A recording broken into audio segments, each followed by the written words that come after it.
Hello, ladies and gentlemen. I'm Andy Kaufman, as of course most of you know.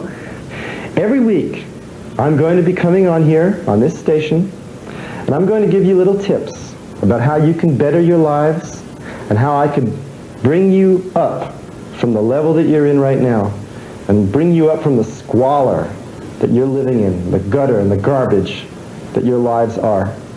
Okay? And this is my personal favor to you. Now, this week I'd like to start off, first and foremost, the most important thing is personal hygiene. Okay? Now, let's start off. This is a bar of soap. Now, does it look familiar to any of you? I know that you probably don't know what this is. You haven't ever seen one of these before, but it is called soap. Matter of fact, if you're sitting at home now, you can maybe kind of repeat after me and say soap. Say soap. S-O-A-P. Soap. Not soap. Not soap. It's soap. Okay? Say it. Soap. Okay, now I'm going to open it up, show you what it looks like. This particular bar is blue. It comes in all different kinds of colors, pink, yellow, white, blue, red. This is blue, okay? Now the way you use it is, you go to the sink, turn on the water, if you have a sink, that is, or if you have any kind of lake nearby or anything, just go wet yourself, wet your hands. Oh, and I would like to mention the reason that I want to tell you about soap. When I travel around the South, you know, a lot of fans, a lot of wrestling fans, they recognize me from TV. They always put out their hands. They want to shake my hand. And I'll tell you something, it disgusts me. The hands are so slimy. You people, your hands are so greasy and slimy. I mean, I don't want to shake them. You know, you ask me for an autograph, I'll sign you an autograph. But please, don't put out your hand and shake it until you can wash your hands. Now, this is what you do. Wet your hands, okay? Then wet the soap. Wash the soap, rub it on your hands, and rub it around, and your hands will get clean. Another thing is a shower.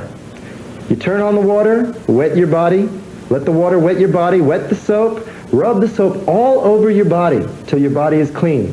Okay? Then you rinse, and this is very important now, don't come out of the shower with the soap still on. Very important, you've got to rinse the soap off. Okay? You rinse it off, you dry with a towel, and you're clean as a whistle. And then you can shake my hand. Okay, now that's my tip for this week. This is about soap. I will see you next week with another tip. Okay? Bye. One of the most successful shows ever possibly in the history of shows. And, of course, I'm creeping up on the back of Mr. T. I can tell you that because it's got it written right here on the back of your chair. Mr. T, hello, I know you can hear me, and I don't mean to bother you. My name's Hot Rod. Of course, you know who I am. And I know who you are because your name's written on the back of the chair, and I'm assuming that that's there so you don't get lost. They told me to come down here and talk to you because what you got here is this great, successful show. Then you guys are portraying these bad guys, and they wanted to know, since I am a bad guy actual in real life, and I do beat folks up for a living, what they wanted to know, they kind of wanted to know, how does it feel to be portraying someone like myself? Well, you ain't nothing, man. Why you ain't? Oh, because I don't have a chair with my name on it? Excuse me, I don't need one, because I can take any chair I want to take. I ain't nothing. What are you talking about? Hey, man, I seen what you been doing on TV, man. You been fighting them little wimps. What I do is for real. Wimps? What? That's right, wimps. Oh, what are you talking about, wimps? Let's take a look at you. Wimps, let me see wimps. The only wimp I can think of is Cyndi Lauper's manager, Dave Wolf. He's a wimp. Yeah, speaking about Cyndi Lauper, she happened to be my friend. We go out together sometimes with dinner. I like her singing. And I heard about what you did to her in Madison Square Garden. I don't like that at all. Oh, you don't like that? That's why you call yourself tough? Because you can punch on a lady? Wait. I am an equal opportunist. Let's put it this way. Let's take a look at you. Here you are. You shave your head on both sides. She dyes her orange. What you're doing is you're supporting all these wonderful children. Now, how can they look up to you with you looking like that, her with long hair? The children of America today must be sick to look at someone. Hey, no. Hey, I'll tell you, you mess with me, T, I'll put an X on your name, brother. The real hot rod in Hollywood. Oh, my God.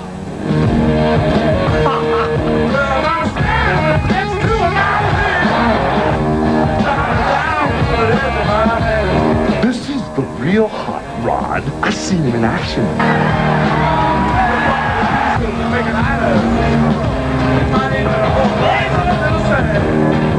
It's full live.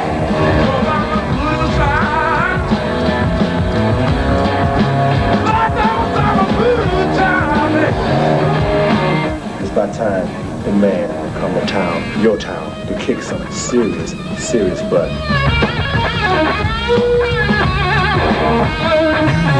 It don't matter what size you're, but you all gonna fall the same way. Next. What am I doing at WrestleMania? What am I not doing at WrestleMania? Well, I've been planning it for a pretty long time. I mean, The Miz doesn't really go anywhere without me. I don't lately, actually. Ever since our verbal confrontation, we have sewn up everything, sewn up our differences, and now Pee-wee and I are on the same page. Yeah, we're like this, pretty Just much. like that. Yeah. It's my good luck charm, to be completely honest. I mean, last time he was there, I think I won the match. I beat up the Big Show, which is a 7-foot tall, 500-pound man. So if I can beat up him with my good luck charm, then I can definitely beat up John Cena. And if The Rock gets involved, I can probably beat him up too. Correct? Mm-hmm. That's correct. Anything you say. See?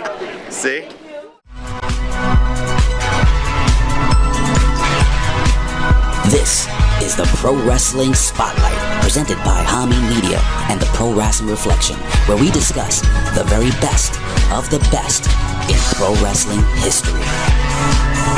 And what you gonna do when Hulkamania and the largest arms in the world run wild on you?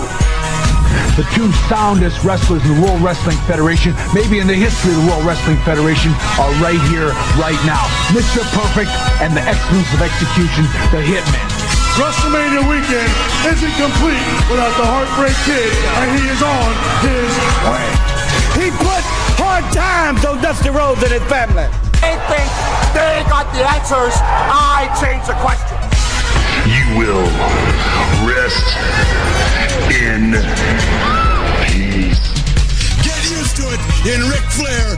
Who you're looking at, the man.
What is going on there, Reflection Nights?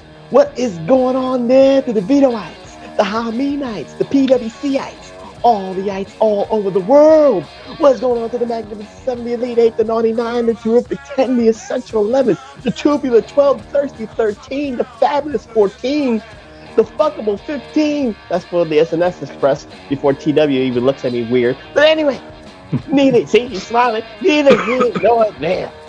But welcome to the PWR podcast here at the Hami Media Network. Hami Media Group at podbeam.com. It's a tongue twister. You know what happens, Reflection Nights? The seasons change. The weather changes. You know, one day in the East Coast in Bombay, New Jersey, it's like 50, 60 degrees. The next day it goes down to 30 degrees. That is a clusterfuck for the professor. You know what I mean? You know, you can wear your short sleeves, you can wear a light jacket, TW, right? Outside for 60 degrees, and then it's 30 degrees, and you're like, oh shit, you're already getting like the icicles on your lips, you're getting icicles on your mustache and all that shit. So, you know, it's a culture shock for the professor, even though I've been used to this in Bombay, New Jersey for God knows how long. I'm an East Coast guy, but it doesn't mean I love it. I'm just used to it. I can tolerate it. But now I'm in the mode. I got to adapt to it. That's what makes us East Coast people, just like TW in the Midwest.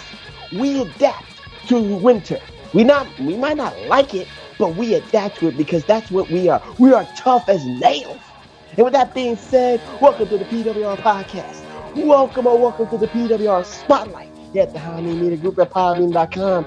And I must introduce myself because I am vain like that. I must introduce myself because I am cold, so this will warm the juices up for the professor. I am the most charismatic one. I am the most studious one. I am the most flamboyant one. I am the most affluent one. But most importantly, I am the most glorious one. The only objective man in this IWC, YWC, PWC punditry. The only objective man in this political hemisphere. You're a friend of mine, the Professor Chabot Cruz. And I'm not here alone. No. I am here to bounce off, thoughts, ideas, subjects, opinions, and all that stuff. You cannot have the professor all alone. Even though I'm right about 99% of the time, it'll just be a perspective. Look at me. Don't look at me like that. I can tell even with the sunglasses. But anyway, I'm here with my brother from another mother, the conservative liberal, the liberal conservative, dum-dum doing it so, Dr. freaking Stein, Mr. Sexy Time himself, Mr. Prime Time, Mr. Ballhead, Mr. Detroit, Dr. Detroit himself. Woo! Tommy Wonder, how you doing, my friend? I'm doing. And you know what we were talking about? Getting done so I could watch this. There's only 2 hockey games tonight, and neither one of them had the Capitals or the Red Wings in it. The damn scheduling in the NBA and hockey is ridiculous. Everyone plays one night and no one plays for a week. It's weird. Well, they're catering to the players because, the players cannot play back-to-back. Bobby Orr played back-to-back and, it didn't do well when he got into his 60s and 70s. We're learning from Bobby. He made it to his 60s and 70s. There's NFL players that would kill to make it to their 60s and 70s, but they die at 50.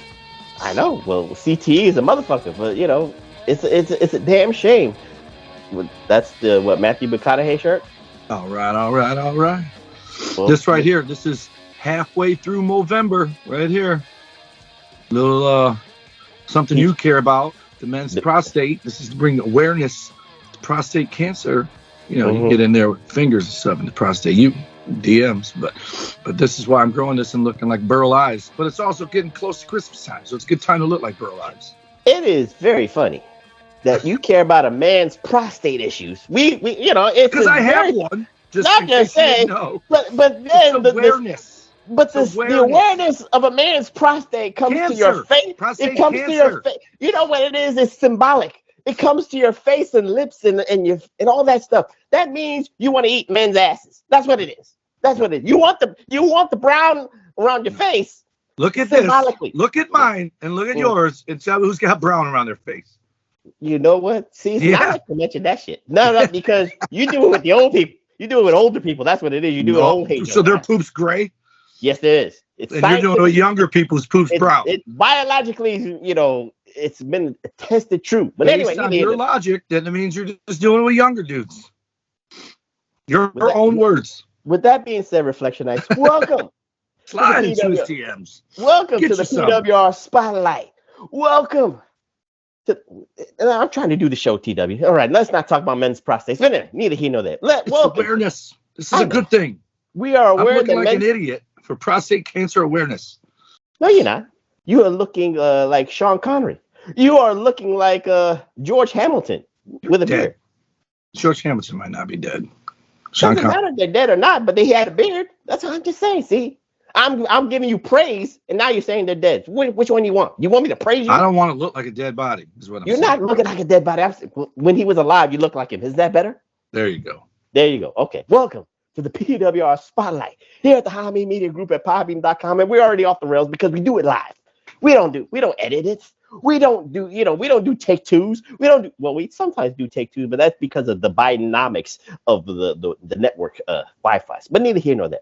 But this is a very special spotlight here. And TW, we talked about it last time when we did the PWR at the movies.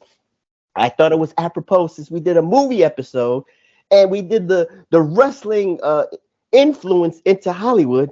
Why not flip it around, right? And talk about the celebrity influence for professional wrestling. So the funny thing, before we even talk about, and Reflectionites, please, when you slide into the DMs, do not give me names that we might have forgot. we might be talking about 40 years of history. You know, we could go back to Andy Kaufman, and we could talk about today with Logan Paul and Bad Bunny. We're going to try to merge everything together because everything has a purpose. But before we talk about names, which we may forget, TW, I'm not going to be perfect about everything. But I'm going to try to hone in on some names that really had value. That's what I'm trying to say. But before that, since we are going to flip it, wrestling, the main thing for wrestling, right, was, and I think two names really coincide with this sentiment, TW. Follow me here. I think the most credit for people within the wrestling business that wanted to get to the next level. And what do I mean in the next level, Reflection Nights?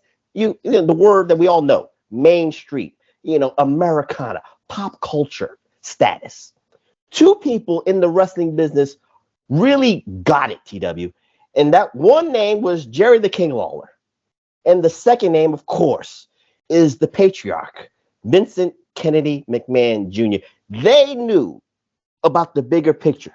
They did not want pro wrestling. They loved pro wrestling so much that they wanted it to become from niche to a certain secular of fandom to mom and pop and sons and daughters to enjoy professional wrestling. So what say you about that sentiment? Well, not only that, but it was a negative connotation. Like if you were a wrestling fan, you were subhuman. You were, you're into that? I mean, for us, what we could relate to it is when UFC first started. UFC first started, there wasn't weight classes. You had Chemo fighting Hoist Gracie with a 200-pound difference sometimes, 150-pound difference. It was barbaric. It looked like something poor people would do, you know, because they got no other way to make money. They would call it human cockfighting. And so wrestling was looked at like that for other reasons. One, it was lowbrow, if you will.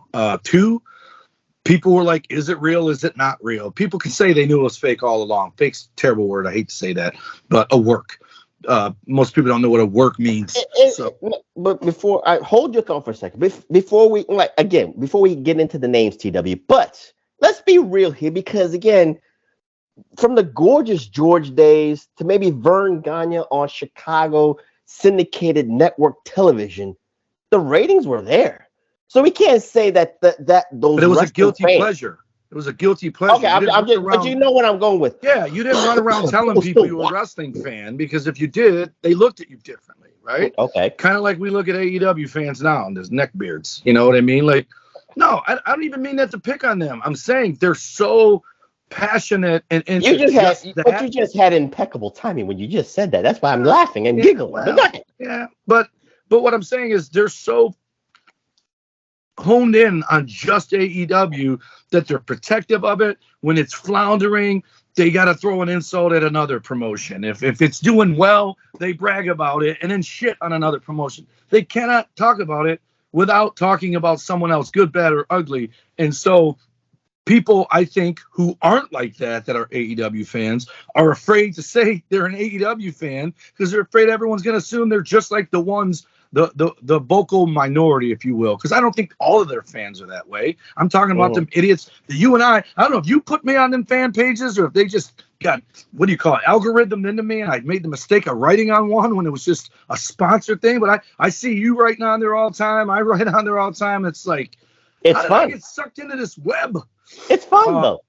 It's the algorithm. It's the algorithm, but it's fun. It is fun. But what I'm saying is, like, they use stupid terms like Mark Tar. They call each other names. It's so tacky. It's tenfold worse back in the 60s, 70s, and 80s if you said you liked wrestling. But then you had Lawler and McMahon, like you said, who wanted it to be family entertainment. At the end of the day, that's what they were shooting for, because what does family entertainment mean?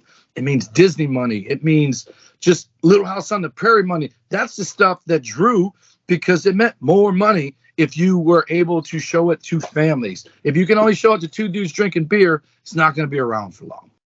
Well, I feel the same way about UFC. I think way more people watch that than you would think, like college dudes, right? That's basically what it was in the beginning. Now I see women talking about it. I see families, hey, we're watching UFC. I think it's a little harder to get into UFC like it is for wrestling.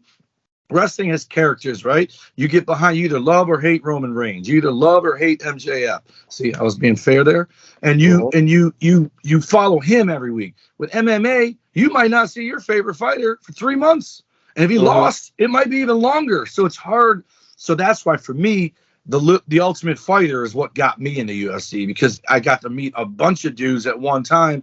And it was pushing a fight between the two known guys that were coaching. And then I just got on board after that. And what we're about to talk about is, if people aren't watching wrestling because it's whatever, but they're fans of Taxi, they're like, whoa, Andy Kaufman is doing a wrestling show? And they watch it because their guy from Taxi is on it. So it was absolutely brilliant of Jerry Lawler to do it first. Well, I don't know if he did it first. I'm sure Vern had local celebrities and stuff like that, much like Vince Sr. probably did. But Jerry Lawler got that shit on David Letterman. So he's first in my book. We'll talk about that, but let's put a bow on this, because I agree with your sentiment. I think the thing is, you need visionaries. Lawler was a visionary, and stop with the lights. It's not Christmas yet. But anyway, Lawler was a visionary. Vince McMahon was a visionary. And your UFC sentiment, Dana White is a visionary to get it to a different level, to get it out of a stigma from one niche audience to a global audience. So this way, everybody doesn't have to like it. Reflection Nights. Let's get this one thing, because this has always been a debate with the casual fan argument. It's not about everybody liking it, but everybody at least knows about it. Everybody knows those letters. Awareness. Everybody has an awareness of the genre. And that genre, and if you're aware of the genre, somebody might want to watch it. Somebody might want to pay a ticket to see it in the arena.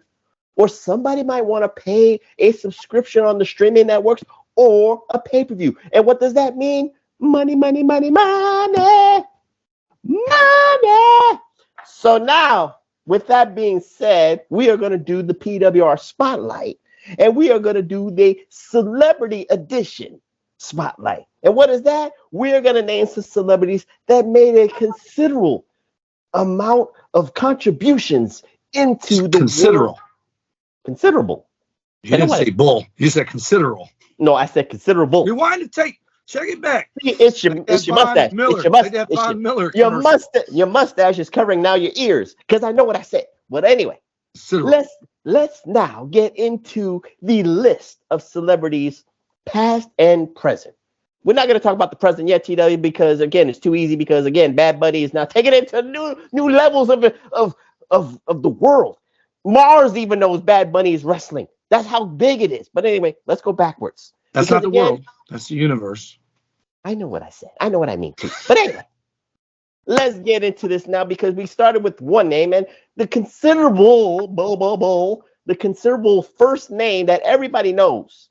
Because I will say this, TW, because you said like Vern Gagne might have tried it. No, he didn't, because he was too old school. I would say this because celebrities, musicians, before we talk about Andy Kaufman, Reflection, I have to say this. There were people, there were actors, there was musicians who went to wrestling, but like TW said, it's a guilty pleasure.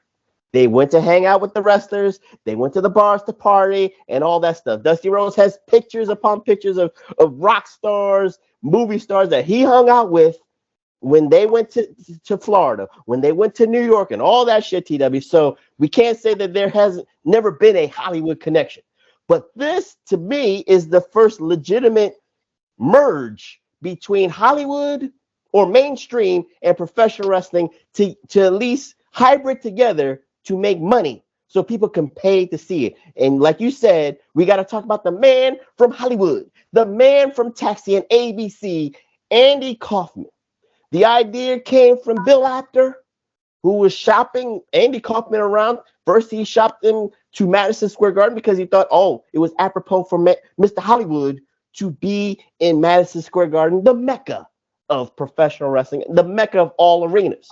But Vincent Kennedy McMahon Sr. rejected the idea because, again, he was a little bit too old school for that, and he did not want to tarnish the image of wrestling. So Bill Apter sent Andy Kaufman, or his name, to Memphis and Jerry Jarrett. to Memphis and Jerry Lawler. And I think this was the months that Jerry Lawler was in charge of the books, if you will. And Jerry Lawler saw what you said. Money, money, money, money. And Andy Kaufman already had a ready-made gimmick because he was doing this even before he invaded Memphis. Andy Kaufman was on what was it, the Merv Griffin show. He was on the late night circuit. His gimmick when he was touring the college arenas and the college scene, if you will, Reflectionites, was that he was the intergender wrestling champion. He in real life challenged women in the audience to try to pin him. And if they were successful, he would pay them, I think it was $1,000 or $5,000 or something like that. But Andy Kaufman was on a Goldberg streak. He could not be defeated. Nobody could defeat him. So Jerry Lawler, knowing this, said, bring that gimmick over to Memphis. And now Andy Kaufman's got a nice wrestling audience, a wrestling audience that's in tune with what's going on. So now Andy Kaufman, who's living out his dream, Reflectionites, of being a bad guy wrestler, is wrestling women in Memphis, Tennessee. We don't have to go into the logistics of the feud, TW, but what say you about Andy Kaufman and his contributions? Because everything with the stars aligned.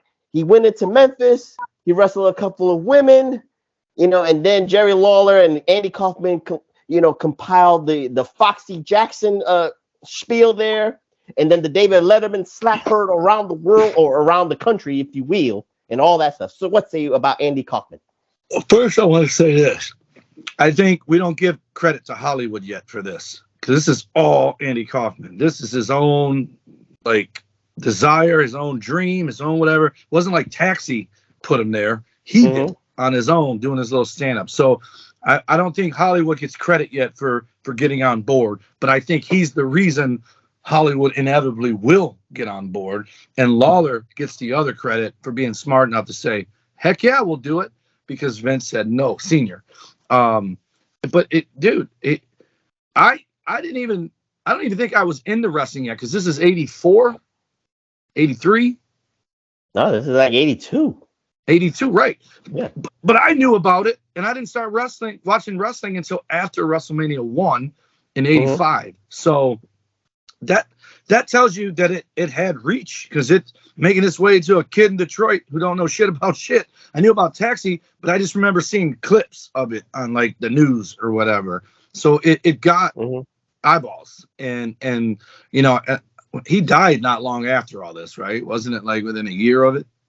Is when he got the cancer and died? Within a year and a half. He was wrestling with the cancer while he was doing the angles with Lawler. So which makes it even more sweeter to know that this dude wanted it so bad, and he made it happen on his way out. If he knew, that's probably why he went balls to the walls with it. Right. But absolutely, it is. Gorgeous George was Hollywood influenced, but it wasn't Hollywood involved, right?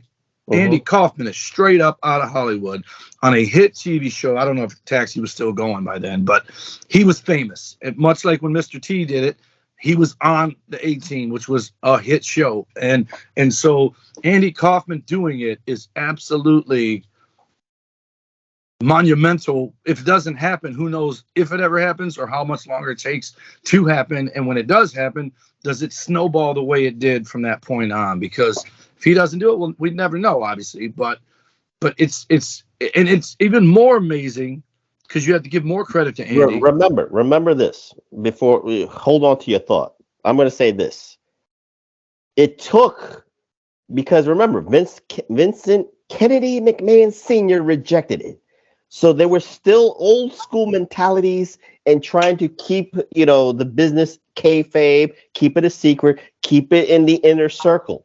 So Jerry Lawler, there was a new crop of people, if you will, Reflectionites, that thought bigger, that had a bigger picture, not only about bringing Andy Kaufman in, but again, what was coming up, cable TV. So you had to get more eyes on the prize. You had to get more eyes on professional wrestling. And again, being on the East Coast, I didn't see this, but you're right. I heard about it on David Letterman. I didn't stay up late at night to see it, but I saw it the next night on the Sports Machine or whatever. But it was big enough for me to at least know about it, or to to have something about it. And then of course the Aftermags, the Pro Wrestling Illustrateds. That I'm not saying that was front page. Was it front page? It might have been front page. Had to be. It had to be because it was a big ass story. It had to be front page of the Memphis newspapers. It had to be front page of New York and LA Times. You get where I'm going with this, because Andy Kaufman injected something that before him, and they kayfabed the hell out of it too. So right. There were people that believed there were lawsuits and everything going on. Andy Kaufman loved the business so much that he kayfabed everybody. He kayfabed his own parents to think that he fucking broke his neck because Jerry Lawler pile drived him on the mat. That's how committed Andy Kaufman was. But he respected it so much not to like be on Taxi the next week without the neck brace, to be on David Letterman or Saturday Night Live without the neck brace. He lived the gimmick. He lived the gimmick. And if it wasn't for his commitment, TW, I don't know where we would be. But also, I have to say this again. If it wasn't for the foresight of Jerry the King Lawler, because he was part of a different generation. Again, the previous one would have rejected it. The previous one would have said, thank you, but no, we don't do that. We try to keep it to the sport of wrestling, to the competition of wrestling. You can sit front row just like people do in boxing and people do for other sports ventures, but we can't have you involved. Andy Kaufman wanted to be involved. So that's the thing. You had to get to the next generation of people with a bigger picture. That's what I wanted to say. Go ahead, TW. Let's put a bow on Andy Kaufman. But here's the thing about Andy. This is why you got to give him more credit. If Andy Kaufman is not on Memphis Wrestling, Memphis Wrestling does not even exist in David Letterman's world. They're not getting on David Letterman. They're not making the Times or whatever, the magazine, Newsweek. They're not making the local news in other towns. They might make Memphis local news for their wrestling, but they're not making. Andy Kaufman put not only professional wrestling on the map, it put that territory on the map. When people in New York knew about WWE and people in Florida knew about Florida Championship Wrestling, people knew about the NWA, but I wouldn't say many people outside of diehards, and there weren't no tape trading going on back then, knew about Memphis Wrestling. I knew about all of it because of the magazines way later. So credit Andy Kaufman for just getting awareness that there's other wrestling out there besides the stuff that Letterman probably knew about WWF, but nobody knew about Memphis the way they did after Kaufman was on it. Yeah, that's true, because again, Andy Kaufman had the foresight, Jerry Lawler had the foresight, and they were the perfect mesh. And of course, we did a PWR, greatest rivalries, because it was one of the greatest rivalries in wrestling history between Andy Kaufman and Jerry the King Lawler. So we're gonna move on to the other visionary, of course, TW. You know who that is, and that's Vincent Kennedy McMahon Jr. When he bought the controlling interest of Capital Sports Wrestling from his father in 1982, he had a vision. He wanted to take WWF at the time from being a regional Eastern promotion, and he wanted to make it national. And of course, his 10 or 20-year plan, he wanted to make it worldwide and a global dominant, brand. So everybody knew a juggernaut. Thank you for the word. But he knew he had steps to take. He already pillaged, if you will, the wrestling talent. And of course, Hulkamania is one of the main reasons. But he knew he had to get the mainstream appeal about it. He wanted to make it so family friendly because Hulk Hogan was such a representative for wrestling and the Americana, for the nuclear family, if you will, Reflectionites. But he needed a partner in crime. But before we talk about Mr. TW, because we have to really talk about this. Mr. T gets 50% of the credit because he partnered with Hogan. Again, I will say this. If WrestleMania 1 was just, let's say, Hulk Hogan and Jimmy Snuka against Roddy Piper and Mr. Wonderful Paul Orndorff, that would work for you and me. That would work for the hardcore marks. But it wouldn't have given Vince McMahon what he wanted. Mainstream appeal. So he needed a hook. So like you said, he brought in the man from Rocky 3. He brought in the man from 18. B.A. Baracus himself, Mr. T. But he gets 50% of the credit to take it to the mainstream on the men's side. We cannot forget on the woman's side, TW, and that was rock and roll sensation. She was already she had a #1 hit with Girls Just Want to Have Fun, Time After Time, and all that stuff. Good Love, Cyndi Lauper, and what she did for Wendy Richter. She made Wendy Richter, who was a good hand, if you will, into the next level. She could have been the female Hulk Hogan when she, did the impossible and beat the 50-year reign of Fabulous Moolah and the women's title. So what say you about Cyndi Lauper and Mr. T? Both of them, do you give them 50-50 equal, or does one get more than the other? Because they brought in two different sects. Mr. T brought in the people that want to watch the fights, and Cyndi Lauper brought in the kids who like music and thought, what's going on here, and introduced them to wrestling. So, and then obviously 18 fans and MTV fans. But you can't even just stop with them two, because, and yes, he's probably a little long in the tooth, but Liberace being there is a big deal. Muhammad Ali being there is a big deal.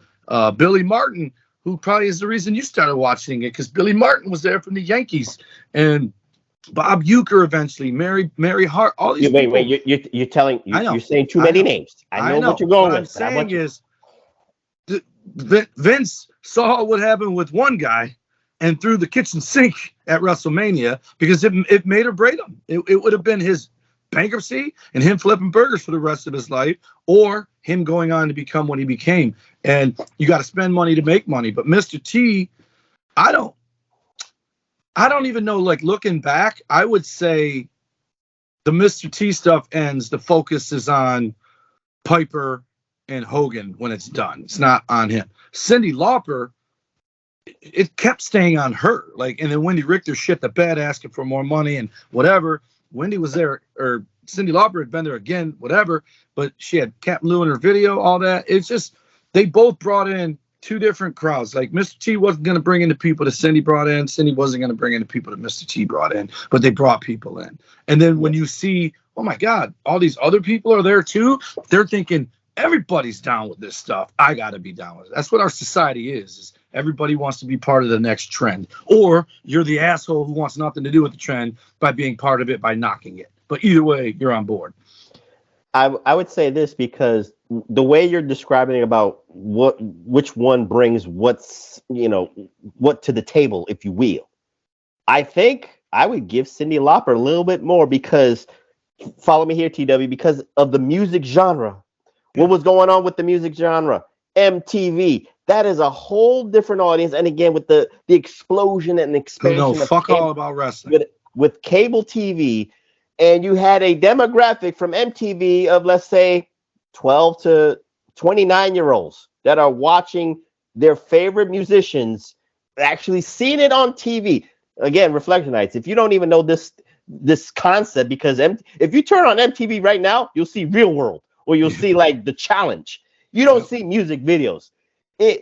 Stands for miscellaneous television now. There you go. That's what it is. You don't see music videos. Right. It's funny, because if you saw the original MTV, you just saw 24 hours of music television. And Cyndi Lauper was at the forefront. She was one of the pillars of music television, because she understood her branding, if you will. And she peacocked like a motherfucker too. And with her love of professional wrestling, and like you said, bringing Captain Lou Albano into Girls Just Want to Have Fun and Time After Time and all that stuff, that was the first crossover before, Mr. T. Mr. T filled the void for Hulk Hogan getting to the next level of Hulkamania. But Cyndi Lauper, you might think it's still 50. I think she's 60-40. That's just me. I think it's 60 because of what she did. And I will agree to that, because I think people that watched it, because Mr. T was there, probably might have been watching it anyway.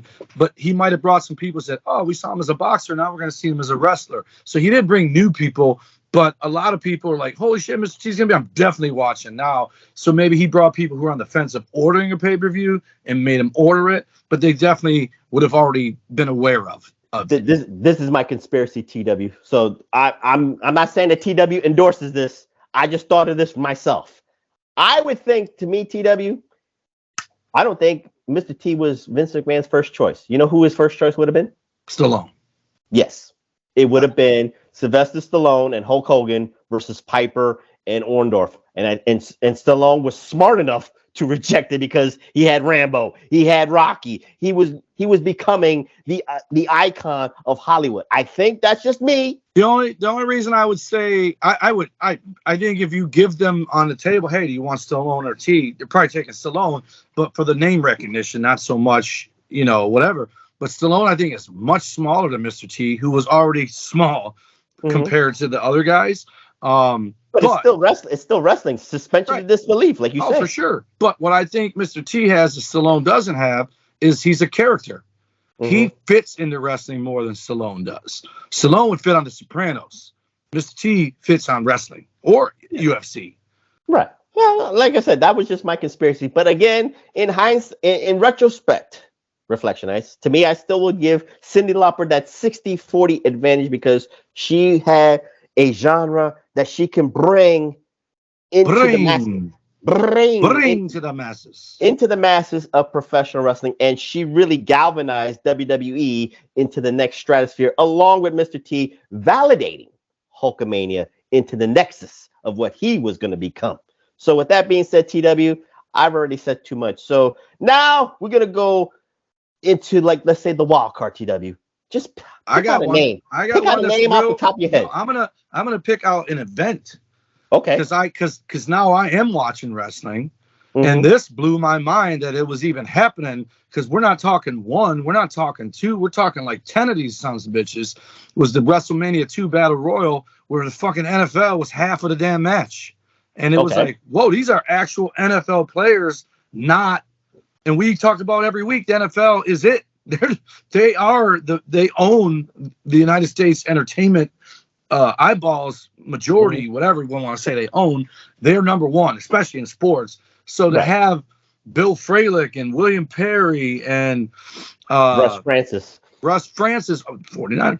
Who was the 49er? Was Bill Fralick? No, Fralick was a Falcon. No, Russ Francis was the 49ers. Steeler. It was, I thought he was a Steeler. No, he was a 49er. Yeah, 49ers. So you have all these guys, and again, another person who is a larger-than-life character is William, the Refrigerator Perry. He's doing angles with Big John Studd. He does the handshake over the top rope.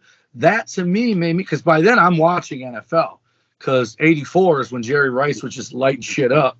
But like you said, like Mr. T being a character perfect for professional wrestling. Mr. William, the Refrigerator Perry, was perfect character. Yeah. For professional wrestling. And then you had all those let's not forget that because the Chicago Bears already won the Super Bowl, he was already an attraction. He was already that name brand. If they didn't win shit, it wouldn't have mattered. So it just, the stars aligned for Vince McMahon again, 2 for 2, that he got a nice character and a few years later from WrestleMania 2, which is 86, well, it's about 7 years later, but some of the same guys in that Battle Royal were on the USS Intrepid trying to body slam Yokozuna.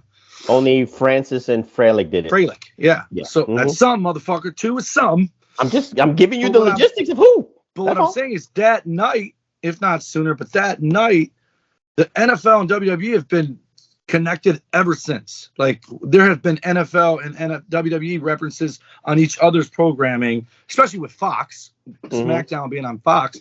But they have been workout partners, if you will, ever since WrestleMania 2. And that, to me, was mind-blowing. The only thing I hated about WrestleMania 2, I think I said this before here, was the stupid 3 locations. Like, I would have hated to be at one, first of all. And you got to watch, every fucking 4th match is yours? And then you got to watch the damn pay-per-view screen? I'd rather just be at home if I'm going to do that. But those guys being there made me, at not even 14 years old, going, holy shit, there's NFL guys in there, which, again, made me also think it was real still. Like, it was legit. Like, these guys are off season, so they're going to do a battle royal, try to make more money or whatever. And then look at all the guys that became wrestlers who were failed NFL. Goldberg, he didn't make it in NFL, made it in wrestling. Luger, same thing. Wahoo McDaniel, Jim Duggan, all these guys. It's just almost like a no-brainer to have NFL guys. And the weird one was the NBA, and WCW had a ton of them dudes, but they looked small. in the ring. We'll get into that. But let's put a bow on the NFL WWF connection because, like you said, it's more validation. And what Vince McMahon wanted was the mainstream appeal, mainstream acceptance, if you will, Reflectionites, that you can, that both brands can respect each other and have fun with this. Because again, William Refrigerator Perry had so much fun doing it. Russ Francis had so much fun. Bill Frelick loved the Battle Royal because people thought I was a bad guy in NFL doing like chop blocks and shit. Now I can really do it and get people to be pissed off at me. And he eliminated a Chicago Bear, not Perry, but Perry's teammate who was also in that. He eliminated him, and he had that smile like, "Yeah, I did it. That was me." And the fans in Chicago booed him out the building, and of course they cheered when I think it was Big John Studd that eliminated Bill Frelick. So Big John Studd for one moment in time was a babyface because he took out Bill Frelick. But that was the beauty of having the celebrity. Well, people might say NFL players are not celebrities. Well, you know what? The visionaries. William Perry was no. But you know what I'm going with, because again, people within the generations are changing their mode. They're changing their mode of thinking, if you will. Again, what was it? The commissioner at that time, Pete Rozelle, was thinking bigger. Just like David Stern was thinking bigger with the NBA. Just like what's the dude's name in the NHL, the commissioner? He was Gary Bettman. He's thinking bigger. He's thinking globally, Reflectionites. Everybody is a visionary because they see that there's when you go mainstream, money. So now let's move on, and let me put one name out there, and I will call him an MVP, TW, because he did not one but two WrestleManias back to back, and he injected so much comedy that it was just so infectious. He made WrestleMania 3 so enjoyable because WrestleMania 3 is still my favorite, and not only because of the matches, not only because of the match card, but because of one segment was this man was horny for Fabulous Moolah. And in WrestleMania 4, he got choked the fuck out by Andre the Giant, and he had the face that was so empty. It was so funny, but the comedy timing was so infectious, TW. And we got to talk about the contributions of Bob Uecker, who, again, from the baseball world, he was already was he the announcer for the Cleveland Indians or the Detroit Tigers? I forget. It wasn't the Tigers. It was Indians. Oh, it was one of those teams. It was a Tiger rival. But going from the baseball booth, if you will, to WWF Hall of Famer, because I think he got a Hall of Fame nod for it. A lot of people said he should be in the celebrity wing of the Hall of Fame. But for those two WrestleManias, TW, Bob Uecker with Mary Hart, he was hitting on Mary Hart too. But he wanted to fuck Fabulous Moolah first. But what say you about the comedy of Bob Uecker? He was awesome. Plus, he was the dad on Mr. Belvedere, man. So he was someone I knew from the TV show, not from baseball. And then when he was on there, he looked. My favorite thing is when guys look like they want to be there. You know what I mean? Bad Bunny looks like he wants to be there. Logan Paul looks like he wants to be there.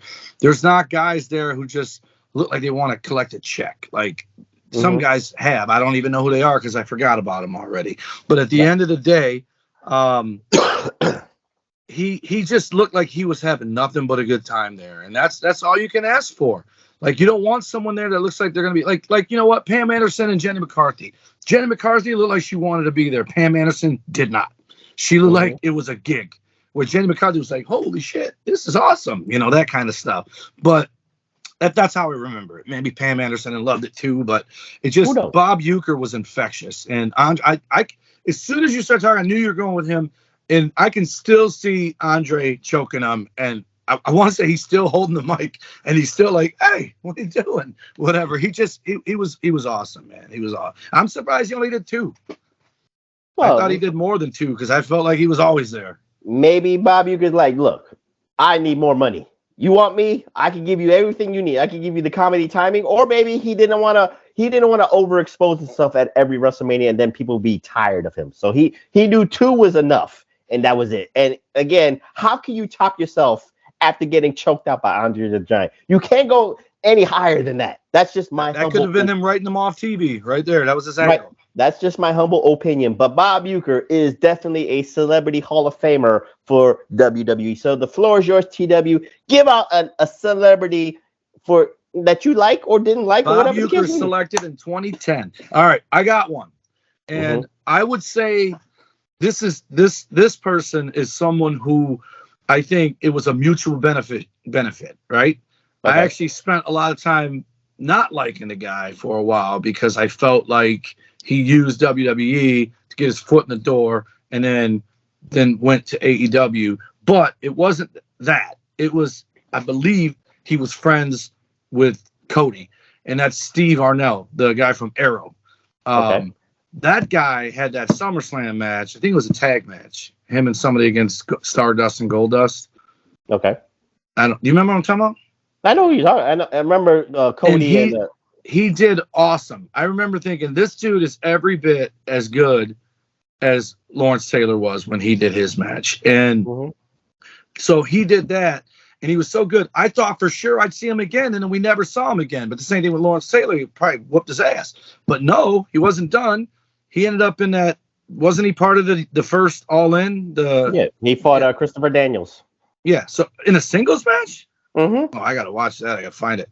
So he did that, and then he showed his money where his mouth is. Recently was canceled, but I absolutely love the show, and I hate that it got canceled how it ended. But then he gave us Heels, the TV show Heels, and so I think he came in, did that SummerSlam match in 2010s sometime, ended up doing All In, did that. So he didn't just chew it up and spit it out. He came in, he took it serious, he wrestled, and a lot of people that watch those CW shows like Arrow and Flash and all that. It was Steve Amell and Pac or Neville against Stardust and King Barrett. Wow, didn't even know it was Pac. Wade Barrett. Did not even know it was Pac. Who I call it Neville. But yeah, he just I think that's what I like. I liked it. It wasn't a one-off. He didn't do it to promote Arrow and be done with it. He did it because clearly the dude likes wrestling. He not only he liked wrestling, but he had an affinity, not an affinity, but he had a friendship or a kingship with Cody Rhodes. So they knew they were going to do business with each other. And of course, Cody, before his frustrations against the WWE because he wasn't getting character built, he knew that this was a perfect opportunity. Cody ended up on Arrow. He did but remember, Cody was getting frustrated with WWE because of the Stardust character. So this was his way of trying to get Vince McMahon to notice him that he can deliver on a bigger scale. So bringing Steve Amell in was a no-brainer for him, but it just kept Cody down. But Cody had to leave, build AEW from scratch, and of course Steve Amell was loyal to Cody, not loyal to WWE. Let's be real here. He was loyal to Cody, so he was going to follow Cody wherever he goes. That's why he followed Cody back to WWE. So it's not about him. He loves wrestling, but he's not a brand. He's not a brand shill. He's just a man who's loyal to his friends. So with that being said, Steve Amell's a good pick, TW. So again, the tag team match, he did his spots. I'll give you that. But if you didn't see the All In match, no. Okay, you got to watch the All In match between him and Christopher Daniels. Christopher Daniels led him good. He took the bumps, and Steve Amell, there was a botch here or there, but but Christopher Daniels did so well to protect him and protect the botch, make it botchless, if you will. Right. So it was a good match. So it was because I think it was either the first or second match on the All In cards from 2018. So go ahead and see that match. It's on YouTube, available for free. So, Reflection Nights. Let me go to the other scale of wrestling because we cannot forget Eric Bischoff, TW.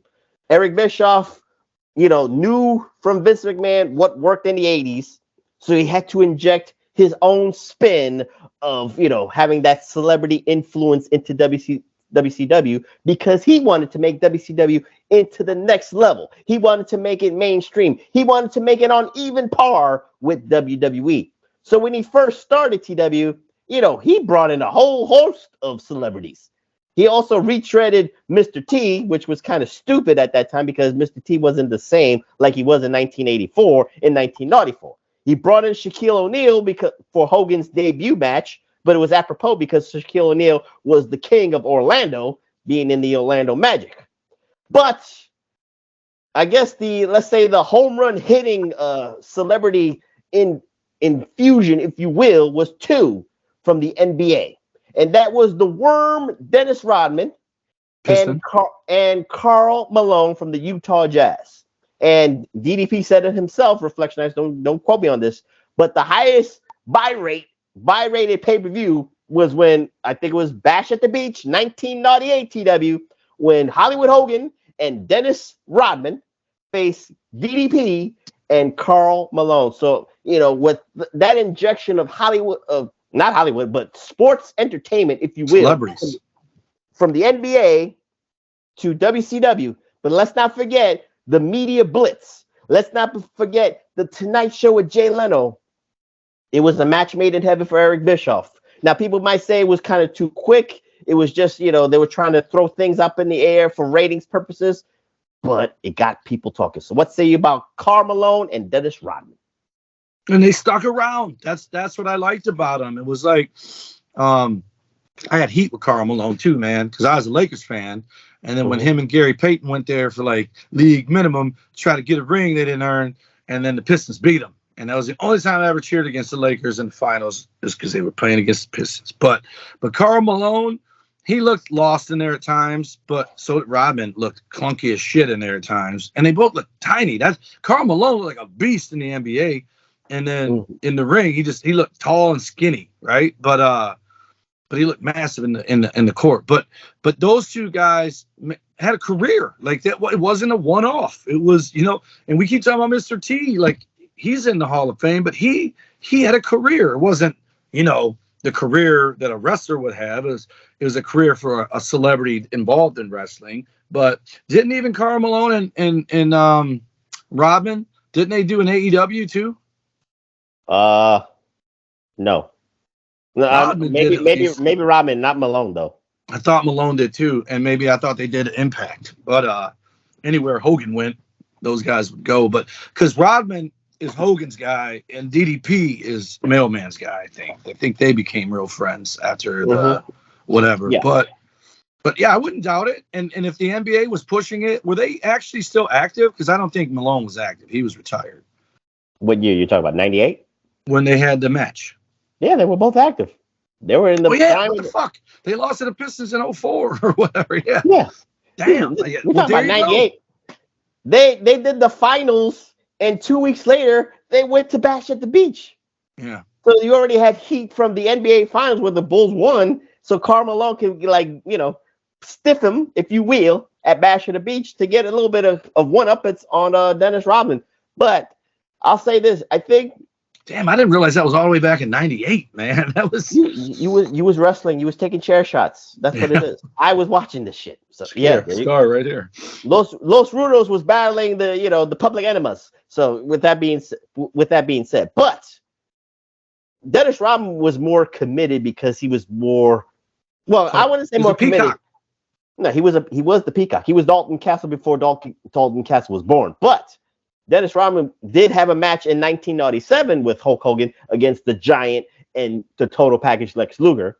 Dennis Rodman had a one-on-one match with the Macho Man Randy Savage at Road Wild 1999 TW. So I'm just trying to give you more credence that Dennis Rodman had more staying power within WCW. And of course, Eric Bischoff paid him a ton of money.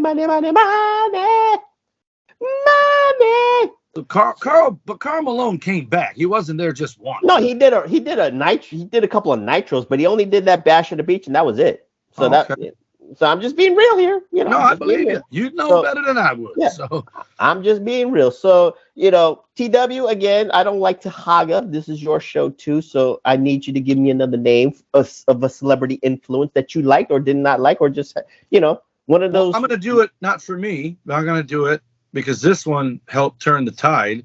This is JB's pick, is Mike Tyson. And Mike Tyson, this is post-prison Mike Tyson, I think, or is it pre? Post, yeah. Post. And not only did he it wasn't a one-off, the Raw got a huge draw when he came to Raw. The whole thing with the push with him and Austin was all over the news. And it got people looking at Austin. right? And then in the end, the swerve where he rips off the DX shirt to have the Austin 316 shirt. It was like you sent everybody home happy, and you made everybody love Mike Tyson again because they were mad at him for being in DX. But it was all they swerved the swervers, and it was just such a great thing. And I think he's been on AEW. Yes, he has. He was on AEW, and there's the meme of him yawning during the AEW match like this. I'm not being a hater. It is there. It is a meme. But since you said Mike Tyson, we have to at least give this logistic out. Vince McMahon paid him a ton of money. He got paid $5 million for the run. The run that he had from January of 1998 to WrestleMania. I think they got their money's worth. That's the thing. This is, like you said, it turned the tide. But Mike Tyson, as they said at that time, was the king of pay-per-views. Every time that he was on a pay-per-view billing, TW, they were getting million plus buys all the time. So if you had 1 million plus buys at, what was it, $49.99 at that time in 1998. Back then, dude. Well, I don't know. Well, no, but let's be fair here because it wasn't that extreme with pay-per-view. Maybe $60. Maybe it was $60. Fine, I'll go $59.95. But WrestleMania costs more than the rest of them. I'm just saying for 1998 economics, I think it might have been $60. I might have been. So let's say $60, but $1 million a buy at $60 a pop, $1 million buys, $60 million. Right there. So he was worth it if he would get you 1 million plus buys. So Vince McMahon needed people to see the WWF product in 1998. Yeah.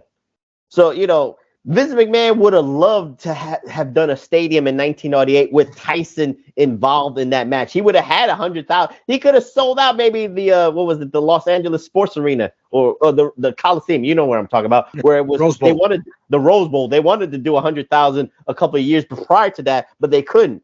But if they had Tyson on the billing and it was just the stars didn't align with the venue. They did Boston, but again. He got his money's worth, like TW said. TW, I lost you on your picture, but man, some fucking spammer just tried to call me and it split my screen. It wasn't me. It must have been it's some clown named Grace Williams. Must have been one of those prostate guys that want to see about that mustache of yours. That's what it is. Yeah, that's it. How the fuck do I get this back to full screen? No, you're good. You're good. Leave it alone. I'm staring at it over here on the sidebar. You're good. I'm recording the thing, so neither here nor there. But again, TW, let's put a bow on it. Mike Tyson, what say you about what he did? Because again, the money part, he was worth every penny of it. But what did it do to you, or what did it do? I lost you again. But what did it do? Stupid bitch keeps trying to call me, man. I don't know what the hell. But anyway, TW, put a bow on Mike Tyson. Mike Tyson. I am a huge Mike Tyson fan. I absolutely feel like he got. I don't care if I make people mad about this. I think he got absolutely hosed in that whole prison thing. He's the most honest person you ever see in your life. And his press conference after he got out proved to me he absolutely did not do it. He has no filter. I'll give you that. Right. How do you get this thing back to the full screen? Damn it. You're good so far. Allow incoming video. No. There we go. Got rid of that shit. I don't see you no more. Oh, yeah, I got to turn that back on. It didn't let you be incoming video. I'm good. I'm recording the call, so go ahead, TW. Just answer your question. Just answer the question. All right, I can't do it no more. We're doing it live. We're doing it live. So anyway, I'm a huge fan of his. I'm glad that he helped wrestling and he didn't hurt it. That was basically oh my God, this fucking thing.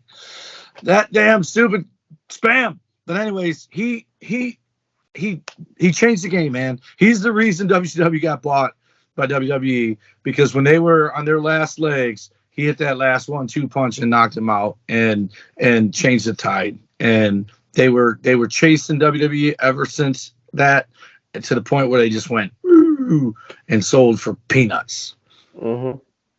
But let's be honest, TW, not every celebrity infusion was a total home run or a total success. So we have to go into another genre. Well, not a genre, if you will, but in 1995, we have to acknowledge this.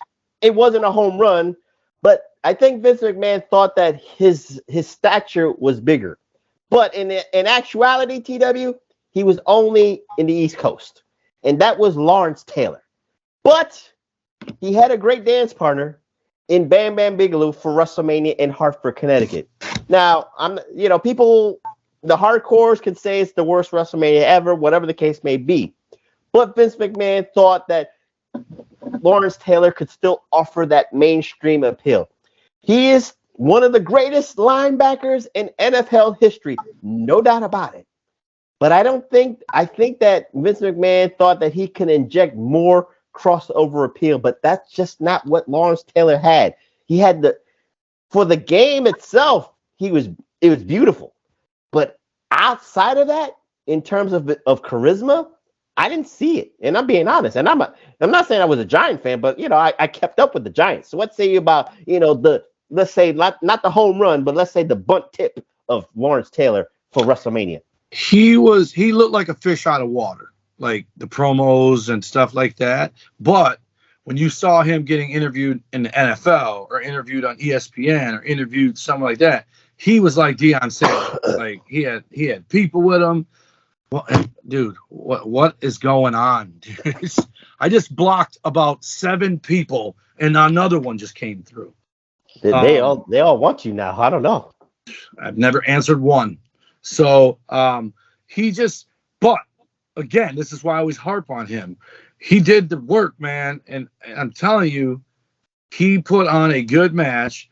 And you know how, like in high school, if you wrestled or football or baseball or hockey or whatever, soccer, they tell you to give your all. That man gave his all in that match. And he walked out of that match the winner. Mm-hmm. He walked out of there respected by Bam Bam Bigelow, because I know Bam Bam Bigelow was laying it on him. Because that's the other thing. You had guys that didn't like when they brought in outside people to wrestle. And they put it on him because they wanted him to say, hey, man, this shit ain't no cakewalk. And it said much from Vince McMahon to put a lot of trust into Bam Bam Bigelow. Absolutely. To put Lawrence Taylor over like that. Because if you hurt them, nobody else is doing it again. They're not getting no more football guys or any sport. So he got them to take care of them, but also, learn them. And I would say he said the same thing that your favorite boxer just said recently. Wrestling's the hardest thing I've ever done. This dude played linebacker in the NFL, got run over by Barry Sanders, Emmitt Smith, and Tom Rathman, and Mike Allstott. Guys like that are just knocking you down, and he still thinks that match was the hardest thing he's ever done in his life. And it is. And there's a difference when you do it and you love it versus you're doing it because you're getting paid to do it, right? And that's when, for me, that's when I started knowing the writing was on the wall for me, maybe not wanting to pursue wrestling anymore. I think I told you this before. I used to wake up and wish it was the day I was booked. And then I would wake up the day I was booked. I was whistling all the way down on the ride, 2-3 hour drive, whatever. I lived for it, man. I lived for it in the locker room. I lived for it in the ring. Then it got to the point where I didn't even want to go. But once I was there, I was glad I showed up. And then it got to the point. The adrenaline kicked in. That's what it right. That. And then lastly, I didn't even want to go. I was there. I wanted to get it over with. But once I got in the ring, there's nowhere else I wanted to be. And then it just got to the point where those other things overwhelmed me, and they weren't enough to get me in the ring to want to do it, right? So that's when I kind of knew the bloom was off the rose, if you will. But I think I told you this before. When I first started training in December of '93, which next month will be 30 years ago. Damn, that hurt. Nothing hurt because I had that adrenaline. Every bump I took, every clothesline, every turnbuckle, every rope, I left there with a smile on my face. And then when I had my first 3 matches up in Canada and came back and started going to the school to practice again, every single thing hurt. And it's because it's different when you're in front of people than when you're not after you've been in front of people. And Lawrence Taylor and your boy, you didn't say his name. I said your favorite boxer, and that person didn't say his name in case you were saving him. No, you go ahead. This is your Tyson Fury. There you go. He's not my favorite boxer. He said he's all done with wrestling because he said boxing's easier. He says line people up and knock them down. He goes, that wrestling, taking them bumps, doing all that. He goes, that shit hurt. Mm-hmm. Well, again, Lawrence Taylor as long as you respect it, then you'll know. And he did. How true to life wrestling is. People could say, "Well, I could do that. It's too easy." You could tell those people who try to do it a little bit, Reflectionites, and like TW says, they don't have the passion for it. It's maybe a quick money grab, and then you could just kick them out. You already know who loves this business and who doesn't love it, who loves the money. So in wrestling school, like my class was me and a few other guys. Basically, me, Rhino, and Rico were the only ones that made it out. Other guys had a couple matches and they fell off. And then you had classes where it would start and there'd be like 6, 7 guys, and then a week later it'd be 2, because 4 of them like fuck that. Because dude, it ain't for everybody. Right. It's when you think about the money, it's one thing, but then when you have to see how much work you have to put into it, Reflectionites. When you get your receipt, it's another. Right. It's another.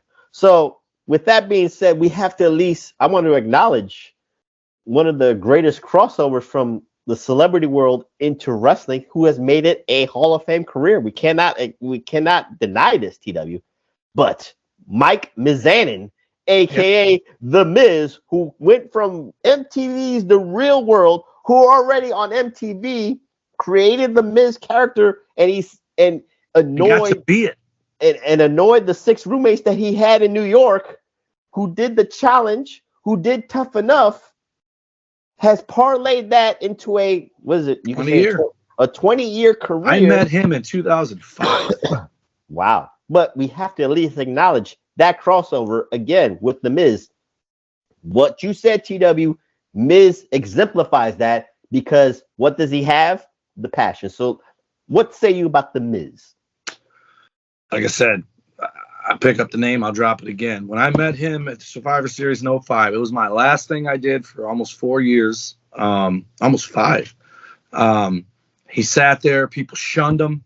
Like, if you could see in that locker room how they treated people, I've said this before. My first big locker room was WCW Great American Bash 95. People were awesome to me. Booker T's introducing himself to me. Eric Bischoff's asked me who I am. Ric Flair's making me and Rhino move because we're in the production area. But everyone was nice. Arn sent me on a beer run. And then 10 years later, I'm in the WWE locker room. People are fucking side-eyeing us. They're looking at us like they want to fight us, because the difference was there was no more WCW. Everybody was there to take your job. And the 2 guys that got shunned while I was there, well, actually 4 people got shunned. Miz, no one talked to him. No one talked to Matt Stryker, because they felt like they didn't earn it. Like, you guys are just here because of MTV and because of the Newsweek or New York Times article or whatever. And I talked to him because I was like, hey, man, blah, blah, blah. And he talked to me. He was he told me he was focusing on wrestling. He wasn't doing MTV stuff no more. And here he is, almost 20 years later, the 2-time Grand Slam guy. He paid it for it. They love him there. So imagine going from being the guy nobody talked to basically being the guy, that everyone comes to because he's the what do you call it? The stalwart. He's always there. You can count on him. The dependable one. Wait till he goes to AEW. Let's see how those AEW marks say that they didn't like The Miz, and then they'll be like, "Oh, it's the game changer." If he went to AEW, I'd be stunned. Why? I would be, because he seems like a grateful man who is grateful for how it turned out. You can be grateful for the business. You can be grateful for the opportunity, but you have to still protect your brand. You have to still protect yourself. Right, and your brand. I'll bet you $100 they own the name The Miz, and he ain't going there as The Miz. I bet you he owns it himself. I guarantee you. I guarantee he owns that. They got microphones with his shit on. There's no way they didn't put money into that. Trust but me, either way, there's going to have to be an AEW when his contract runs out for him to go there. But he has the passion for the business. Absolutely, and I'm happy for the guy. Guys, look at this. I can't believe I didn't grab it right away. Shit, right there, buddy, right there. Mm-hmm. But he earned it, man. There's no doubt in my mind that guy earned it. He changed his body. He stayed in shape all these years. He's got a hot ass wife. And he parlayed it into reality star again. He went from reality star to wrestler to reality star wrestler. And he's earned it, man. And I'm glad you brought him up, because I thought you were going to bring up someone else. But I thought, damn, Hall of Fame career already? Shit. was Pat McAfee, is who I thought you were going with. Because there's something to be said for him, because he has his podcast, he has his platforms where he just got this multi-deal to go. I think he went to ESPN from Barstool or wherever he was at. He's a brand to his own. And he clearly loves it. And that's what I like about him. I like when he shows up unannounced and he loves it, man. He wishes there was two of him, so this way he can have one person to do WWE and one person to do the ESPN thing, so he could get all that money. He loves to do WWE and stuff. He's smart enough to know that he can probably make more money right now because the WWE, if they really want him, they can just say, look, we'll give you this. What are you making there? You can make that and this here. But he can do what he's doing at ESPN until he's 80. He ain't going to be doing that in the wrestling ring. Yeah, but he still parlayed that into a brand for himself, and he loves the business of professional wrestling, and he loves the WWE in part two. Let's we can name a lot of celebrities, TW, and this would be a 5-hour show. So I'm going to try to condense this now because we have to remember one person here too, who is, very polarizing for the Reflectionites. Again, I'm not going to get political here. So some people call him the greatest president ever in the history of the United States of America. Some people call him the worst. But again, I'm not going on either aisle. I don't give two fucks. But there is a connection between this man and Vincent Kennedy McMahon Jr. This man allowed WWE to host WrestleMania in his domain 2 times, 4 and 5. And of course, he actually takes credit for having the highest buy-rated WrestleMania of all time. He said it, not me. I don't know if it's true, but the WrestleMania in Detroit, the Battle of the Billionaires. I was there. And we have to talk about the president, Donald J. Trump, TW. So the connection between Donald J. Trump and Vince McMahon is there since the 80s. And of course, it was apropos for them to do an angle. First, it started with the Raw general manager thing. Then it just parlayed to the Battle of the Billionaires in Detroit Rock City, TW. But Donald Trump and WWE go hand in hand. So what say you about the president, Donald J. Trump? This right here is why he is who he is and why he's so successful. On paper, anyone, obviously you'd have to know about WrestleMania Connection. That was all business. That was using our venue. It made him money. It made them money. But Donald Trump, on paper, you would never, ever in a million years, pre-President Trump, would think he would be anywhere near a professional wrestling show, right? He came off as bigger than that. That's tacky. That's beneath me, all that. Yet he knew that's where the common people were, like the everyday average person. Wrestling, if you ever watch a wrestling show and just scan the audience, it's a little bit of everybody, right? It brings every race together. At one time, it brought both genders together. Now it brings all of them together. I can tell you ain't listening because that was a joke for you. But anyways, I multitask too. I know you missed my joke, and I got to repeat it because it either fell flat, and people are gonna get mad at me either way. But it was funny to me. But anyway, he wrestling unites people, I think. And, much like sports do in general, but wrestling is a little bit more because I've been to a wrestling show where you could tell the person in the front row has money and the person 2 rows behind him does not. And they're high-fiving each other. Same thing at hockey games or whatever, but wrestling's more affordable than hockey. There's a lot of poor people in hockey games because of how much it costs sometimes. Basketball too, football, but when they suck, everybody can go, right? But anyway, I digress. Trump knew. And it's like when he ran for president, a lot of people don't talk about this because they're too busy saying he stole it. But there was a point where Hillary did not do the flyover states, which is the Midwest, right? Mm-hmm. He did it in a fucking van or a car, and he won. And it's because he went to everybody to make everybody think he was for them, whereas someone else is like, nope, I'm going here, because they're more important. To be involved in wrestling is, again, there was a stigma to it, man, that people that like wrestling were lowbrow, that it was a lowbrow. But again, by the time Donald Trump is doing it, there's no stigma anymore. I know it's not. It's not a stigma to the world, but there's still those old people, the old guard, who still think that way. It's the same thing with any category. Pick a category People still say I have to push back a little bit because again, we're moving into this now. We're naming names. By the time Donald J. Trump is there, lifestyles of the rich and famous, all this stuff, and what Vince McMahon did. You're not. I understand what you're saying as a society. Yes, I'm saying the people who thought it was tacky still thought it was tacky. It just wasn't. They were not making money and they were out of business.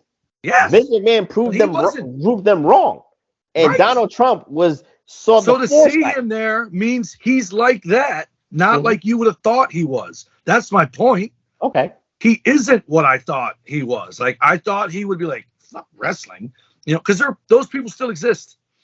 I meet people now when I tell them I was a wrestler, they're like, huh, you did that? It's like, fuck you, what'd you do, buddy?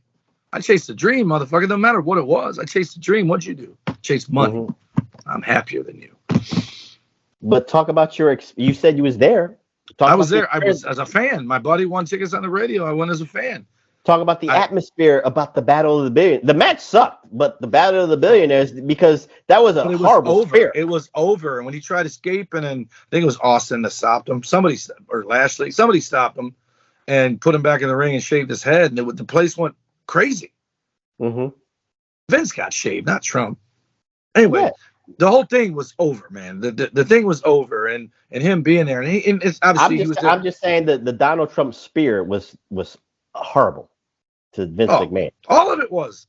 I'm just saying. Talk about all that. Was it Austin? It was Umaga versus Lashley.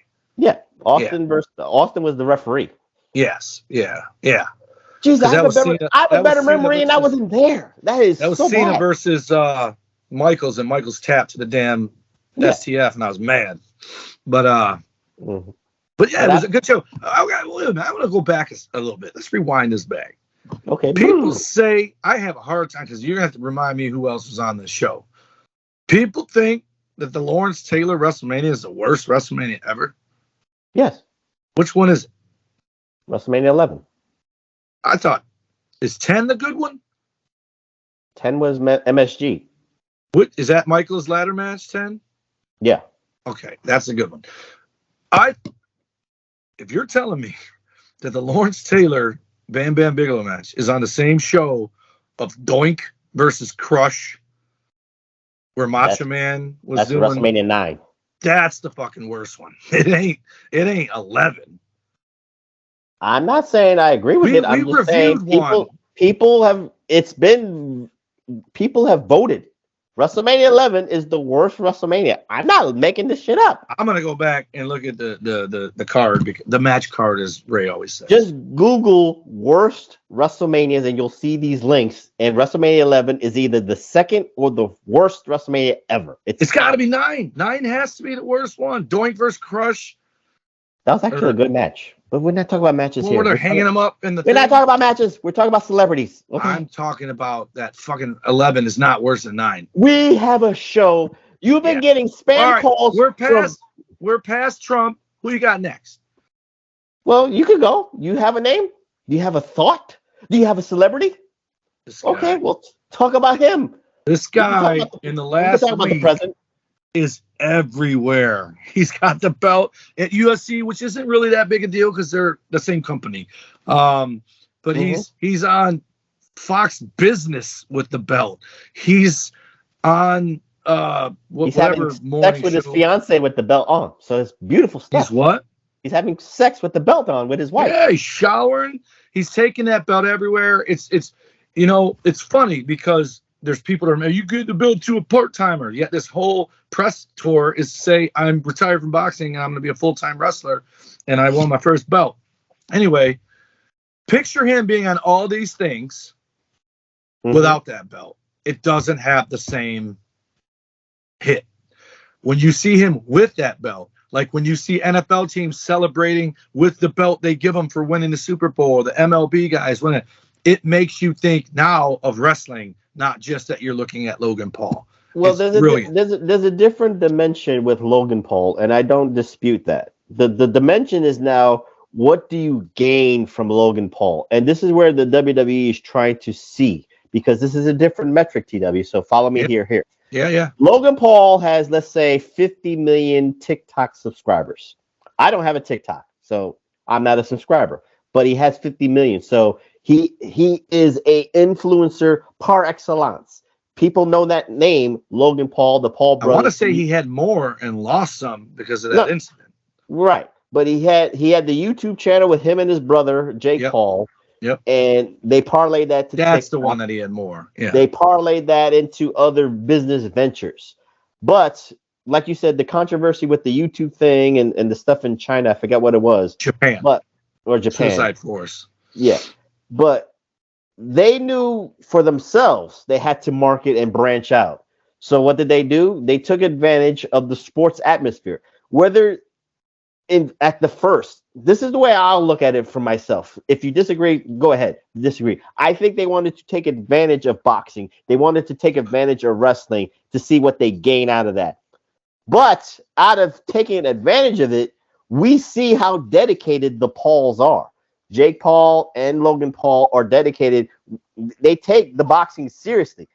Now, picking the opponents, that's a different story. That's where the traditionalists say they don't take it seriously. But they train, they take it as serious as possible, and they try to make it as eventful as Logan possible. Paul fought Floyd Mayweather. Who better can you fight? Again, traditionalists don't respect them, like you say with wrestling people. I'm giving you your what you're talking about when it comes to wrestling people. When it comes to people not liking wrestling, it's the same thing. Yeah. Logan Paul took it a step further to become the Deion Sanders and do boxing and wrestling. So he knew that the only company that he could do what he can do at his own time, his own schedule, was the WWE. But again, what we see in the ring, as a wrestling fan, you and I, we see passion.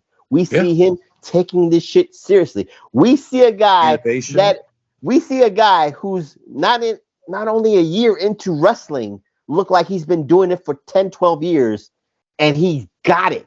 He's got the timing, he's got the psychology. He doesn't have the let's say the interview promo showmanship skills just yet. That's the only faux pas that I'll say. Well, but he's doing what he does on his podcast. So he's doing that. He's going to have to adjust it to make it. No. But he hasn't perfected it. That's all I'm just saying. But that's the only faux pas. But he is leaps and bounds ahead of a lot of AEW marks. He's leaps and bounds ahead of NXT marks. He's leaps and bounds ahead of even the indie marks. So what say you again? You said Logan Paul. He's on that Kurt Angle. Like just a natural, just like Ronda got better, and then somehow became Luger and got worse, right? Regressed. Logan, I don't care who you are.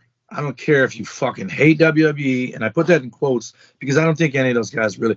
The ones bitching about the AEW hate say, why can't we love all the wrestling? We all win. Are the same ones bashing it. They're watching it. And I don't care who you are, if you've seen it. One of the most impressive things I have ever seen in my damn life was Ricochet and him at the Royal Rumble. With no matter how much sense it didn't make for them to do it, they did it. They did it to perfection. They did the Hogan Warrior double clothesline from a springboard on opposite sides of the ring and landed it with nobody getting hurt. That is absolutely incredible. And it's a moment that at 50 years old popped me, which I was 49 when it happened. Whereas there's stuff I just fast forward through NXT, started and SmackDown. I fast forward through a lot of shit. And there's few people that make me stop and watch it no matter what and watch it. LA Knight's one of them. Cody, and Logan Paul. If Logan Paul is in there, I watch it. I'm not saying it's good every time, but I give it the chance to make me think it's good, right? Yeah. And the match with Seth was good. The match with Roman was good. The match with Ricochet was good, even though they almost fucking killed each other. I know it was actually a ladder. Wasn't it the TLC? It wasn't just them. He was in He was in the Money in the Bank ladder match. Yeah, where they did the moonsault through the tables. Oh, that one that he did the Rey Mysterio. The fall away slam moonsault from the top rope. That's nuts. Absolutely crazy to me that he's willing to do it when he's already worth, if not billions, close to getting there. And he's a multimillionaire. I'll give you that. That's somebody who loves to do it. And those are my favorite. That's why I didn't like Goldberg, and then I did, because he came back to do it for his kid. Now I like him. I didn't like him when he did it for the money. I didn't like Luger when he did it for the money. And then, he ended up being my favorite. But the bottom line is, when you give back to the wrestling business, because it gives you so much, it shows. The gratitude shows. And like I was watching that Al Snow, the OVW thing, where he said what I always say to you. I watch the people in the ring when they come out with the belt and look at the look on their face and generally can tell if they're winning or losing that match and if they're losing their belt. And Al said that on that show. If Logan Paul loses that belt tomorrow night on SmackDown or whatever night SmackDown's on, he will have the same look on his face when he comes to that ring, whether he's winning or losing, because he's doing it for the love of it, not because he thinks he's entitled to have the belt. I don't think he cried when he won the belt, but it looked like it was close. I think he cried when I think he cried when he took that picture with Triple H, like in the back. So right, because he couldn't believe it. That means he appreciates it, man. That's all you want. The reality sunk in for Logan Paul that what he watched as a little kid growing up. Now he's living not living the dream, but living his moment. That might have been his dream. Oh, and real quick, just go back to what you're saying about them and taking advantage of stuff. When they first started doing that, I only knew who they were because of my daughters. That's it. I didn't watch them. I didn't do anything. And when they first started talking about the brothers fighting PSI or KSI or whatever his name is, it to me came off as celebrity deathmatch. It came off as phony. I thought it was all work. And they were doing that, and that's why I said traditionalists didn't take it seriously. And even the proper opponents that they picked, that's why people didn't. But until Floyd Mayweather, until he took it seriously, that's where. And he walked out, and they were being respected because he didn't get killed. People thought he was going to get killed, and then didn't go. He lost by a decision. It was. He lost by decision to Floyd, or it was a draw. People were like, "Holy shit!" But that's what though. Floyd Mayweather style. He doesn't bring it to you. He makes you bring it to him, and if you don't, you're going to have a draw. So. People thought that Floyd was going to bring it to him and bring him back to reality, but he didn't. So either way, but. Because he was bigger than Floyd too, though, wasn't he? Wasn't it different weights? It wasn't about the weight. It was just about he didn't bring it.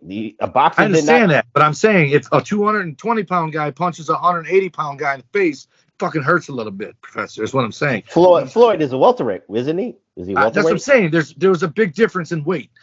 I'm saying he didn't bring it. I don't think Logan's 220. I think he's like 200, maybe 190, like you say. He looks bigger than what he is. I'll tell you exactly what he is if it's on the box. Hopefully. Is he 220? Because then I'll be surprised. He's very lengthy. Dude, I thought he was like 6'3", 220, 230. Maybe he's 6'3", 200. Who knows? But anyway, let's try to put a bow on this again because this could be a 5-hour thing. So I just want to acknowledge one thing. There was a time with WWE during the 2010s. Do you remember this for every Monday night on Raw? The guest general manager. Some of them, you hated it. Some of it was kind of hokey. Some of it was kind of stupid. But two were actually one of the greatest guest general managers of all time. Who are you doing? I don't think you even talk. I know one of them you're about to say. Who? Give me it. Bob Barker. There you go. Talk about Bob. That's Happy Gilmore, man. Bob Barker injected the Price is Right to Monday Night Raw. It was one of the most infamous Monday Night Raws of all time because Bob Barker and Chris Jericho, again, you needed a great antagonist, and Bob Barker and Chris Jericho was that. So what say you about Bob Barker? It was phenomenal. And he recently passed away this year. Absolutely grew up watching that guy, back in Detroit with no cable, 11 o'clock every day. I watched Price is Right Monday through Friday when it was summer. And I popped for him in Happy Gilmore. I popped for him when him and Adam Sandler revisited that over the years. They would do spots. I liked it. Jericho and him basically referenced it. And it was awesome. And it's cool because I'm sure I could catch Price is Right reruns anywhere I want. But it's awesome to know that I could turn on Happy Gilmore and watch him. I could turn on Peacock put it on the episode of Raw with him on there. Watch it again. The dude's timeless. He brought to the show. He didn't take from it. He's in the Hall of Fame, and deservedly so. He just seemed like a good guy. And if he taught you anything, he taught you to spade and neuter your pets. Absolutely. And the last one we'll close it out, TW, is the other guest general manager that was a total success because it was Pee Wee's Playhouse. Pee Wee Herman was another. If Bob Barker I think was he died this year too, you damn Grim Reaper. You're the Grim Reaper. I'm just celebrating the celebrities. But Pee Wee, if Bob Barker was number 1, then Pee Wee was number 2 or 1 and 1A. They were the best general managers of that genre. So what say you about Pee Wee Herman? Put a bow on it so this way we can close out the celebrity. I don't remember Pee Wee as much as the Bob Barker stuff. But I'll just say received. This. He did the Pee Wee's Playhouse segments, and he needed his antagonist, and that antagonist was The Miz. So whatever the secret word was, and The Miz said it, you had 10,000 people laughing at The Miz when he kept saying the secret word, and it just meshed. It was it was well received. I want to say this before we stop, though. One of the worst ones for me were the two dudes that crack me up when I see it, because I'm not a big Saturday Night Live fan, as their jokes too long, whatever. But the two comedian guys, the one guy's black, the other guy's white, and they write racist shit for each other to say. Oh, the Weekend Update guys, yeah. Yeah, the Weekend Update guys. Those got Kyle or something. I don't know. Anyway, those guys on Monday Night Raw, and then ended up doing a match, I think at WrestleMania or Royal Rumble or something. They were in the Rumble. I don't know. It was horrible. I hated it. It looked forced. They looked like they didn't want to. Well, the white. You mean when they did that shit with Braun Strowman? Yeah, it was. That was horrible. Yeah. It was horrible, and that's to me. I felt like there was more of that with those celebrity GMs every week. There were more misses than hits. Al Sharpton was a definite miss. Oh, I didn't even remember that. But like my biggest peeve with Brian Danielson, whatever the fuck, is that he can never keep a straight face. Like, to me, it's a lacking of professionalism. I'm not saying he's unprofessional, but that particular thing is lacking professionalism. And those two guys, the whole time, whether Braun was whooping their ass or not, looked like they were going to piss their pants crying like they were kindergartens, which is fine. That means they were having fun, right? I'm not going to fall for that, but it's why you shouldn't put them on your TV show when it's live, because it's making it look silly. Well, it's I guess it served the purpose for brand awareness and all that stuff. But like you said, not everything's a home run. Just like when Snoop Dogg was on AEW television, he did the worst splash in the history of celebrities doing a wrestling maneuver. And with that being said, his people's elbow at WrestleMania was pretty bad too. Well, there you go. He did 2 bad moves in 2 different organizations. So Snoop Dogg, you win the prize on that one. And with that being said, we close on this PWR Spotlight, the celebrity edition of the PWR Spotlight here at the Hami Media Group at podbean.com. So TW, it's apropos that we are in the month of November. So to close out the Thanksgiving, we have to do a Survivor Series episodic episode. So, with the Travis Volts rules, I'm picking 2009 from Madison Square Garden, and that main event was John Cena defending the title against Triple H and HBK Shawn Michaels. So get your peacock going and watch Survivor Series 2009, and we will talk about it next time here at the Hami Media Group at podbean.com. So with that being said, TW, give out those socials so we can get out of here. All righty then. Pro Wrestling Coalition Network sponsors us at PWC Network at podbean.com. And then the Hami Media Group is at podbean.com as well. They're also on channelattitude.com. And our Twitter is at PW Reflection. It's X. I don't know why. I still don't know why they changed it. Whatever. But it's at PW Reflection. I talked about our good man JB. So at the P1JB, if you want to hit him up and tell him to get his ass on the Zoom, Skype, whatever this is we're doing where I'm getting crank calls, and join us for an episode. That was JB calling you with so many types of spamming. Spit it out, buddy. Spit it out. Yeah, I lost my words. I'm getting old. And then today I watched Big Ray's. If you're not following Big Ray, please do. If they're not all hits, Ray, I'm going to tell you that because he was happy that I was putting him over today on it. But he does his finish maneuver Friday. Doesn't know if he calls it Friday finish maneuver, whatever. But then puts the font up. But today I watched one where he said AEW is getting dangerous, and I promise you, he starts off saying it's probably going to be brief, and then immediately says it's probably going to be the longest one I've ever done, and goes on to be that. But he cracks me up the whole deal, and I wrote to him, AEW's getting dangerous. They've been dangerous since the presser announcing their existence. They've been dangerous, and he was talking about Daniel Bryan's eye popping out of his socket, his animation, talking about it was one of the best ones I've ever seen him do. And I'm sure when he was done, he probably didn't think nothing of it. But I cracked up when he said, "Let me talk to you," but he didn't say it like LA Knight. And then he looked sideways, and then he inserted LA Knight saying, "Yeah," all that stuff. I just hope Ray knows that I watch it, I pop for it. But that one, I felt like I had to tell him that I popped for the whole thing because it was killing me. That's why he's the executive producer extraordinaire. Right. So you can follow him. The good thing is, whether it's Twitter, X, Reels, Snapchat, TikTok, Facebook, anything, Instagram, it's at Big Ray Hernandez. It's that simple. Type it in, follow them all. I think he even does one of the little things where you can click on all his follows and do that if you find it. But it's worth it. And then you can find him every Wednesday on the Next Level podcast. And you can find me on X. Listen, I just going to tell you this right now, Professor. Been struggling with this for a couple days now.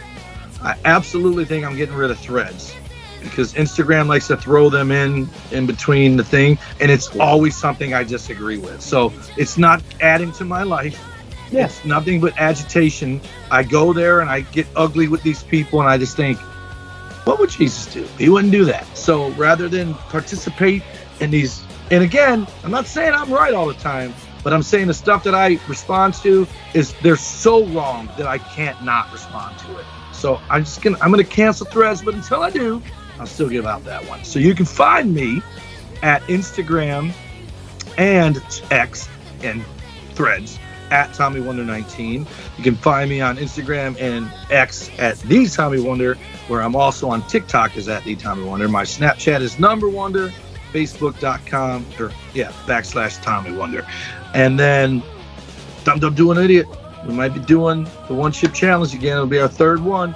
We want to get it in before December ends so that we can do the fourth one in 2024 if it still exists after they got rid of it because of that kid buying it from stores.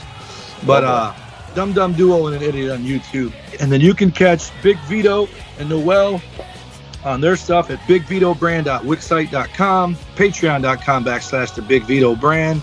And you can watch the early release of Reflection videos at twitch.tv / the Big Vito Brand. And you can follow me on my Xer at PWHustle PRF. That's PWHustle Prof. And if this gets uploaded by A-Track Brown, this will be on the PWHustle YouTube networks. Follow my brothers in arms, Billy Ray Valentine at Obi-Wan Yanomi. And follow the king of the reactions, A-Track Brown, at the #8 TRAC Brown, where he has done the reactions for Loki. He does the reactions for Fear the Walking Dead. He does the reactions for Frasier. I give him all the shout outs, but now upload my videos, motherfucker. But anyway, with that being said, we close. And next week we will do Survivor Series 2009 from MSG. That'll be episodic. That should be number 179 or 180. I'll get the number correctly for TW. With that being said, I'm the Professor. That's Mr. Wonderful, Dum Duo Idiot Song, the one chip eater. Whee! Tommy Wonder saying good night, and we'll see you next time here at the PWHustle Networks at Hami Media Group at podbean.com. Peace. Oof. That's all you got for all the celebrities? You got whoosh? Whoosh. That is bad. I should have did something with a lisp. I'm just saying. I was waiting to pop it. You didn't pop it.